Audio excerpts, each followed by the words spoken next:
What memory in 2024 would you want to put in a frame? Hi and welcome to Lead Well. Hi and welcome to this 50th episode of Lead Well. Who would have thought at the beginning of this year that it would end with the 50th episode? Well, not me, believe me. So I'm so glad and I'm so grateful to all of you who are listening in and writing comments, and thank you for your wonderful feedback. And as it happens, this 50th episode falls on New Year's Eve. So, what else can we do than look back at this past year, 2024?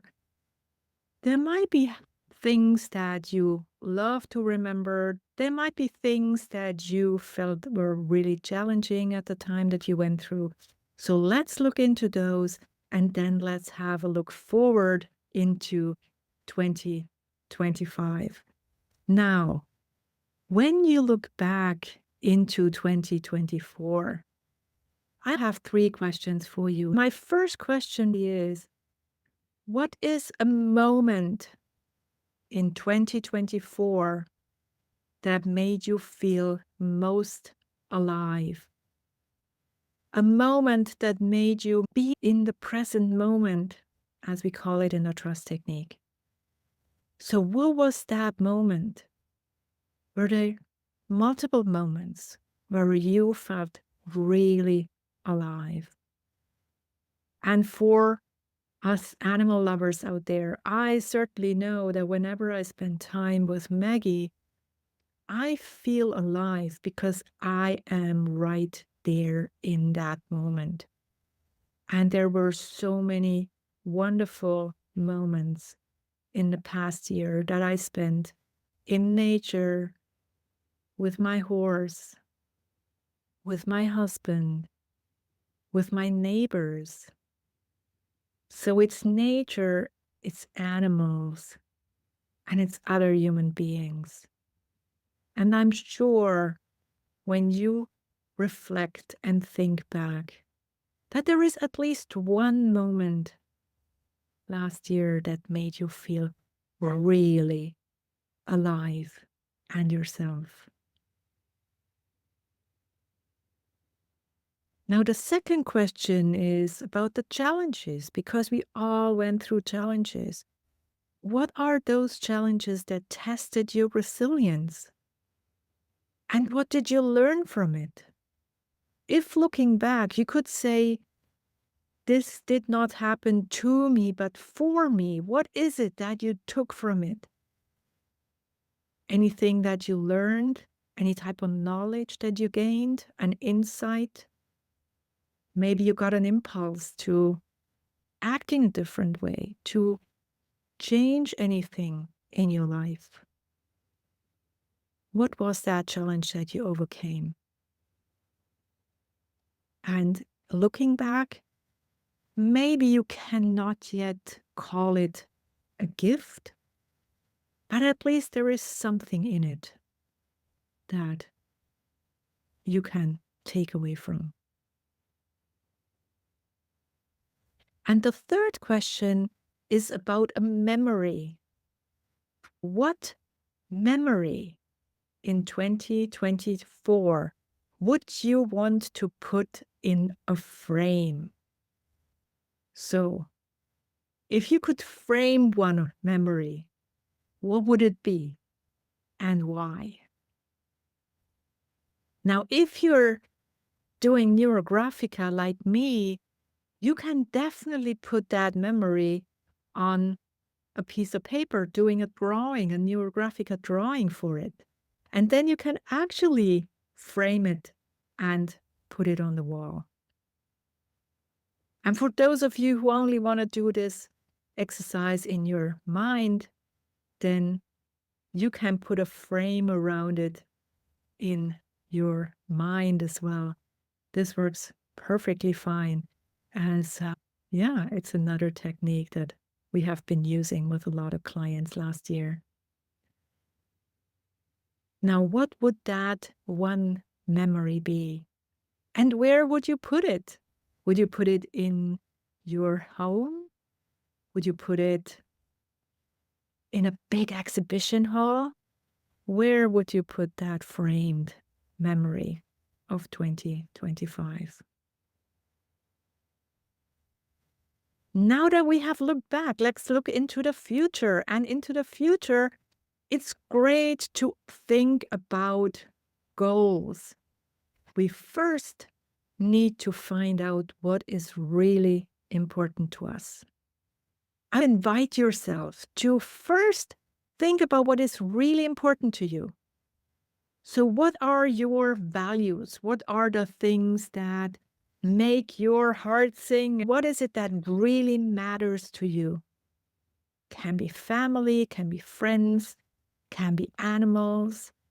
It can be your art, your creativity. It can also be growth or having an impact. 3 things that you know are really valuable to you or that you want to really matter next year, because you can take that decision. And as a second step, I invite you to think about your own strength. What are you good at?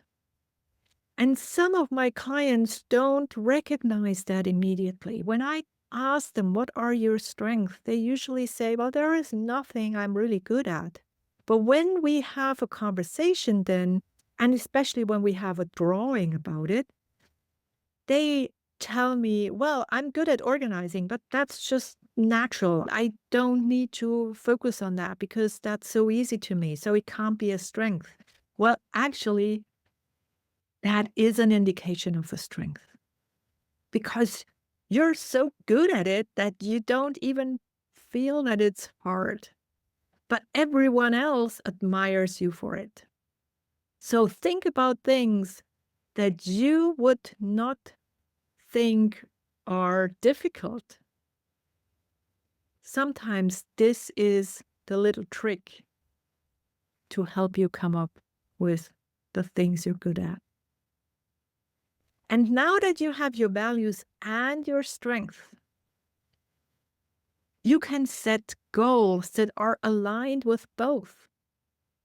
Goals that are aligned with your values and where you can leverage your strength. So, for example, if creativity is key for you, then your goal could be to come up with a blog or also a podcast or exhibit in a big exhibition next year. And the interesting thing is, when you have that goal, you will always know the next step that I'm taking. Is it taking me towards my goal or is it taking me in a different direction? And at the end of 2025, when you're looking back, maybe you haven't reached that goal yet, but you have walked towards it. And that's really what matters. That gives you direction and that gives you satisfaction because you work within your values. And it only takes small steps to reach a goal. It only takes small steps to climb a mountain. And it always starts with one step. And sometimes you take one step per day, and sometimes you might take multiple steps per day. The important thing is knowing your goal because you understand your values and your strength. Those steps will take you in the right direction. And my goal for next year is to be here for you and to continue this podcast so that at the end of next year, we can then celebrate the 100th episode. And if I would have one wish, then it would be for you to spread the word about this podcast and maybe invite 1 or 2 friends to it. That would make my year most wonderful year ever. So thank you again for being around. Have a wonderful 2025, and I hope we speak soon. Thank you. This was Lead Well. Now, what is the one thing that you're taking away from this episode? Please share in the comments below and do share the podcast with your friends and family, but only if you like it.